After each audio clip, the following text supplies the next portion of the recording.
নমস্কার, আমি ডাক্তার সুশোভন পাত্র, কনসালটেন্ট পেইন ফিজিশিয়ান। আজকে আমরা আলোচনা করব রেডিও ফ্রিকোয়েন্সি অ্যাবলেশন নিয়ে। Radio frequency ablation of the nerve, যে নার্ভটা হচ্ছে কালপ্রিট আপনার ব্যথার জন্য। ধরুন আপনার কোমরে ব্যথা রয়েছে বা হাঁটুতে ব্যথা রয়েছে বা কাঁধে ব্যথা রয়েছে বা মাথাতে কোনো জায়গায় হেডে পেইন হচ্ছে, ফেসে পেইন হচ্ছে।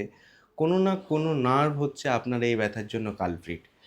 তো সেক্ষেত্রে আমরা যেটা করি যে আপনার যে ব্যথার জন্য যে কালপ্রিট নার্ভ সেটাকে আমরা আইডেন্টিফাই করি।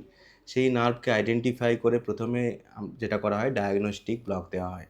ডায়াগনস্টিক ব্লক দেওয়া হলে কি হয় যে ব্যথার যে উৎসস্থলটি সেটা সঠিকভাবে চিহ্নিত হয়। যখনই ব্যথার উৎসস্থলটি সঠিকভাবে চিহ্নিত করা হলো, তারপরে আমরা সেই নার্ভটিকে রেডিও ফ্রিকোয়েন্সি অ্যাবলেশন করি। যখন একটা নার্ভের রেডিও ফ্রিকোয়েন্সি অ্যাবলেশন করা হয়, মানে রেডিও ফ্রিকোয়েন্সি ওয়েভ দিয়ে সেই নার্ভটিকে পুড়িয়ে দেওয়া হয়, বার্ন করে দেওয়া হয়। বার্ন করে দেওয়ার সাথে সাথে কী হয়, সেই নার্ভটি তার যে পেন পাঠানোর যে ক্ষমতা সেটা কিন্তু ধীরে ধীরে হারায়। এবং এই যে পেন পাঠানোর যে ক্ষমতা যখন সে হারায়, তাহলে কি হয়, তার পেনের যে জায়গাটা, মানে যে পেনের যে সিগন্যাল সে পাঠাচ্ছিল, সেই পেনের সিগন্যালটা সে কিন্তু আর পাঠাতে পারে না। এবং যে কারণে যে আপনার ব্যথা হচ্ছিল, সেই ব্যথা হয় না।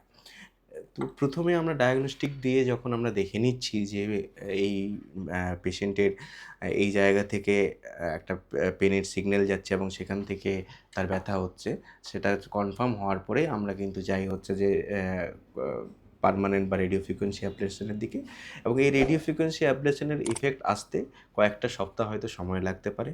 এবং এই রেডিও ফ্রিকোয়েন্সি অ্যাবলেশন যখন নার্ভের করে দেওয়া হয়, তার এফেক্টও কিন্তু দীর্ঘদিন থাকে, মানে কারো কাছে ২ বছর থেকে ৫-৭ বছর পর্যন্ত তার এফেক্ট কিন্তু থেকে যায়।